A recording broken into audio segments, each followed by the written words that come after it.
ايه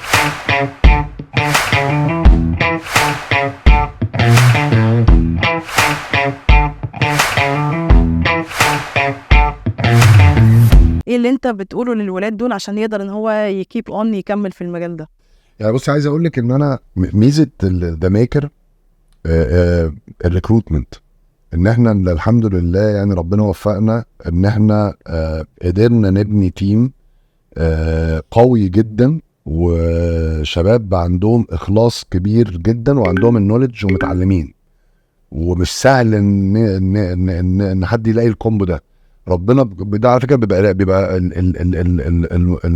الناس اللي شغاله المخلصه دول بيبقوا رزق من ربنا، رزق من ربنا زي الفلوس وزي اي حاجه تانية. فربنا كرمنا بالحته دي. فانا ليه بقول لك كده ردا على سؤالك؟ لان انا فعلا كلامي في الحته دي مع الولاد قليل جدا. انا الحته التكنيكال انا باني تيم تكنيكال كويس جدا، فممكن اتكلم مع الولاد في حته التكنيكال اكتر. لكن في يسرى عامله تيم اللي هو بتاع السايكولوجي اللي هو للكلام في الحته دي، وبرضو يعني ايه السايكولوجي تيم اللي عندنا بيشتغل كمان، انه هو مش بيشتغل على الولاد بس وانه المايند سيت بتاع الولاد بس، المدربين كمان والمشرفين كمان، لان خلي بالكم الولاد اللي عندنا دول انكوبيترز، يعني كلهم مقيمين معانا اولموست اقامه دائمه. فمهم جدا الناس اللي بتتعامل معاهم ازاي ان هم يبقوا كل الناس شغاله في نفس الدايركشن. الهيومن ديفلوبمنت خلينا نسميها، هي دي اللي يسرى الحته اللي هي اللي ماسكاها.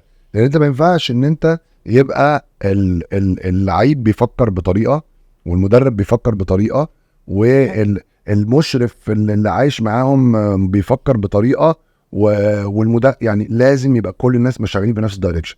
فالاوبريشن صدقوني يعني ممكن تبان من بره ان هي بسيطه، ولاد صغيره قاعدين معانا، لا دول مسؤوليه كبيره جدا علينا كلنا، تفاصيل كتير واوبريشن فيها تفاصيل كتيره جدا. لكن مره تانية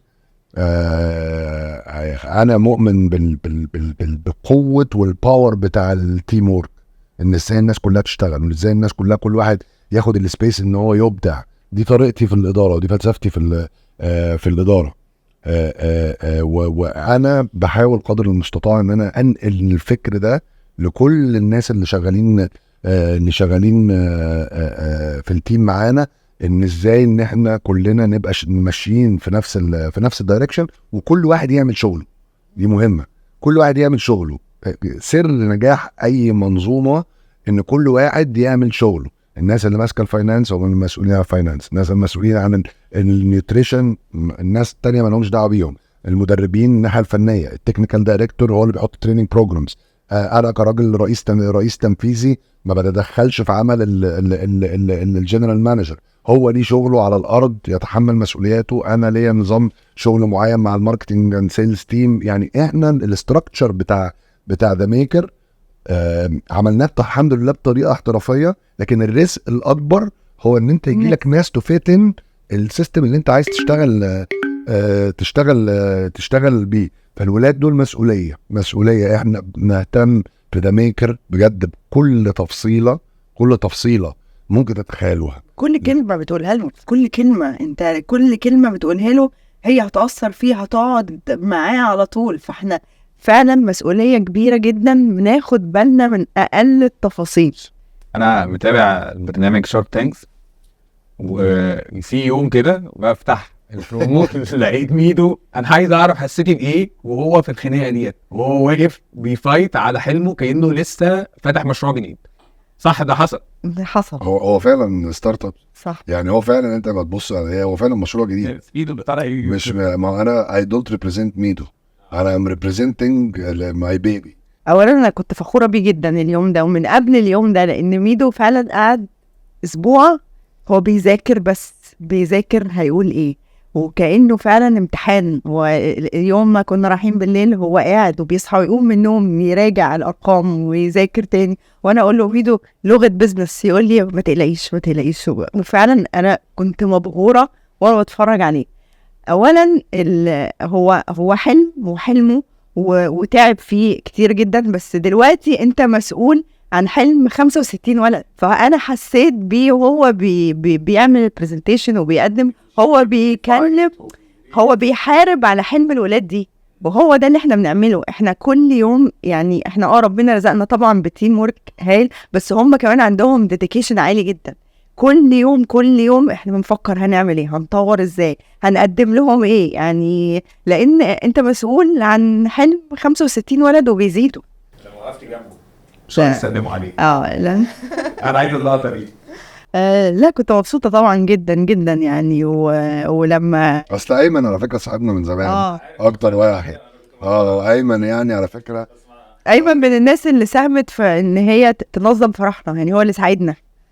لا مش تنظيم وفرح يعني، مش تنظيم ان اصل احنا عملنا فرح في 10 ايام، وميدو كان عايش بره مصر ما يعرفش حد، لا نعرف ويدنج بلانر ولا نعرف، هو ساعدنا. لا ايمن كمان من الناس اللي كانت بجد بتشجعني على فكره الجواز.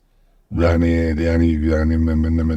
من كان واقف معايا بجد. ايمن راجل على فكره، وايمن طول عمره جدع وطيب جدا مع الناس. بس خلي بالك يعني زي ما يوسف بتقول لك ايه، خلي بالك انا برضو رايح لهم ملعبهم.